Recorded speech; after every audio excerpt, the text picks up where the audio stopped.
प्यारे बच्चों, आज हम आप लोग को क्लास सेवन के जो चैप्टर थर्ड है उसमें जो डाटा हैंडलिंग का जो चैप्टर है उसमें से प्रोबेबिलिटी, चांस एंड प्रोबेबिलिटी जो है उसको आज हम एक्सप्लेन करेंगे। सारे बच्चे ध्यान से देखेंगे और समझेंगे। जो भी उसको दिक्कत होगा कमेंट सेक्शन में आप कमेंट करेंगे और फिर हम उसका आंसर रिप्लाई जो भी होगा वीडियो के माध्यम से या फिर कमेंट के माध्यम से आप लोग के पास पहुंचाएंगे। ठीक है, सभी बच्चे अच्छे से उसको देखेंगे। ठीक है, ओके। चलो बच्चों, अब चांस एंड प्रोबेबिलिटी के बारे में जानते हैं। सबसे पहले हम चांस को डिफाइन करते हैं। ठीक है, this word often come up in our daily life. We often say there is no chance of it raining today. अगर हम बात करें चांस की या प्रोबेबिलिटी की, तो ये वर्ड हम लोग डेली लाइफ में भी यूज करते हैं। जैसे कहते हैं ना कि आज बारिश होगी या नहीं, इसकी क्या संभावना है, या फिर आज बारिश होने की कोई संभावना नहीं है। तो इस तौर पे जो भी भाषा हम यूज करते हैं एक तरह से वो हम चांस या प्रोबेबिलिटी ही हम कहते हैं, है ना। चांस के बारे में ही हम बोलते रहते हैं, प्रोबेबिलिटी ही हम बोलते हैं कि आज बारिश होगी या नहीं होगी। ठीक है, उसके बाद आगे हम सीखते हैं when you throw the coin each time, the outcome of every throw can be either head or tail. It is matter of chance, that is one particular throw you get either of these. अच्छा, आप देखे होंगे कि जब भी आप coin को toss करते हैं, जब भी आप सिक्के को उछालते हैं, तो उसमें या तो हेड आता है या टेल आता है। हम लोग एक्सपेक्ट करते हैं, कभी सोचते हैं कि हेड आएगा इस बार, तो वो हम लोग एक तरह से चांस बोलते हैं, है ना।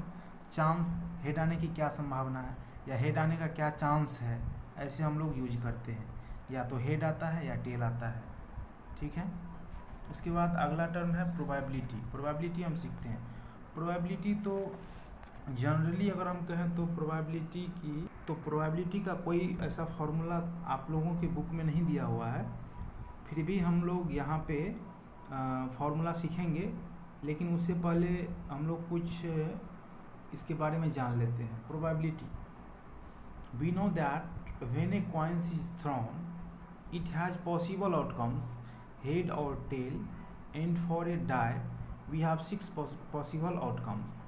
अगर हम एक कॉइन को टॉस करते हैं तो हमारे पास 2 पॉसिबल आउटकम्स होते हैं, एक हेड होता है, एक टेल होता है। लेकिन अगर हम डाई को जब हम, जैसे आप लोग लूडो खेले होंगे, उसमें जो डाई होता है उसमें कितने पॉसिबल आउटकम्स होते हैं, तो उसमें होते हैं 6 पॉसिबल आउटकम्स, 1 2 3 4 5 6। अगर हम अगर लूडो जब हम खेलते हैं तो डाई में क्या आता है, कभी 1 भी आ सकता है, कभी 2 भी आ सकता है, 3 4 5 6 कुछ भी आ सकता है। तो पॉसिबल आउटकम्स मेरे पास कितने हैं, 6 हैं। We also know from experience that for a coin head और tail is equally likely to be obtained. We say that the probability of getting head or tail is equal and is half for each.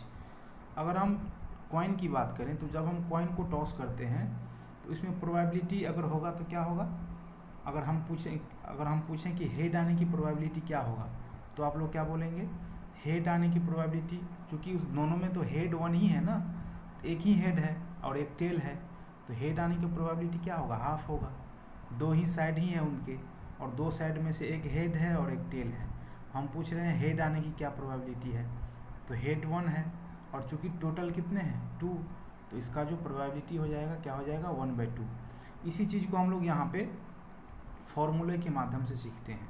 तो probability का जो formula होता है, ऐसे आप लोगों के बुक में ये चीज़ दिया नहीं हुआ है, फिर भी यहाँ पे हम लोग सीख लेते हैं, ये अगली क्लास में आप लोग सीखेंगे।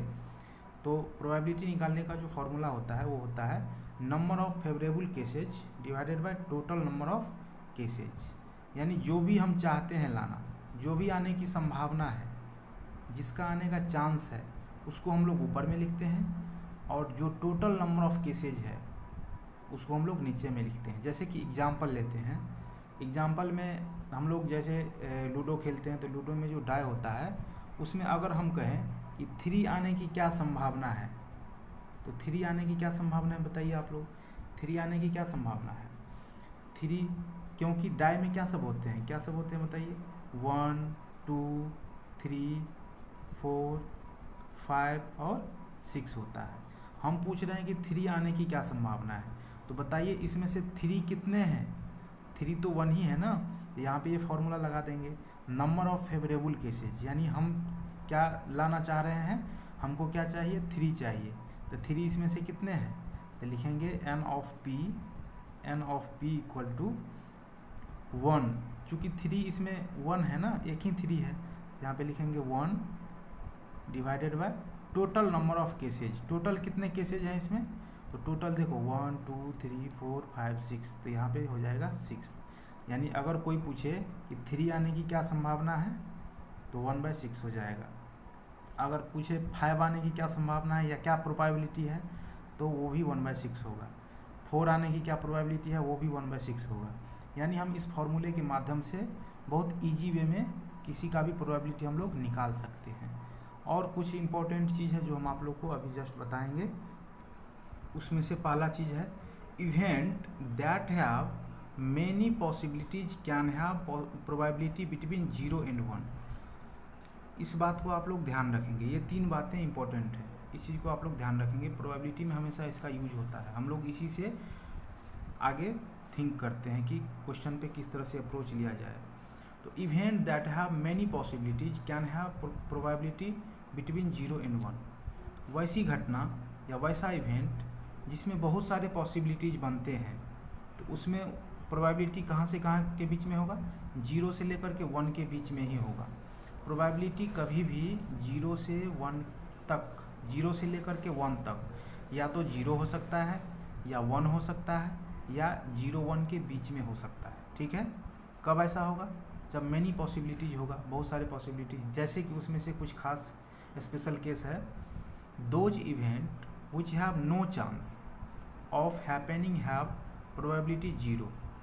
वैसी घटना या वैसा इवेंट जिसका कोई प्रोबेबिलिटी नहीं है, जिसका इवेंट जो घटने की कोई प्रोबेबिलिटी नहीं है, जिस घटना की कोई प्रोबेबिलिटी नहीं है घटने की, उसका प्रोबेबिलिटी क्या होगा, 0 होगा।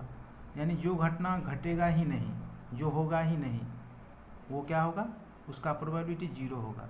जैसे कि अगर एग्जाम्पल के माध्यम से समझें, तो अगर हम बोलें कि कल से जो है सूरज क्या होगा, पश्चिम में ही उगेगा, तो क्या होगा, इसका प्रोबेबिलिटी 0 होगा, क्योंकि ऐसा संभव होगा ही नहीं, ऐसा संभव है ही नहीं। ठीक है, अगली बात, those event that are bound to happen have probability 1।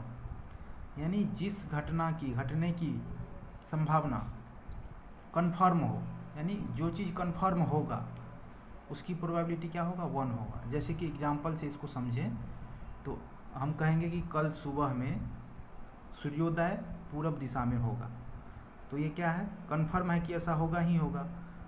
East में सनराइज होगा, तो इसका प्रोबेबिलिटी क्या होगा, 1 होगा। ठीक है, तो चांस और प्रोबेबिलिटी का जो थ्योरेटिकल कॉन्सेप्ट था वो मैंने इस वीडियो में डाल दिया। अब अगली वीडियो में मैं एक्सरसाइज 3.4 को सॉल्व करूँगा। ठीक है, आप लोग सभी इसको देखेंगे और जो भी कन्फ्यूजन होगा आप लोग कमेंट जरूर करेंगे। ठीक है, ओके, थैंक यू।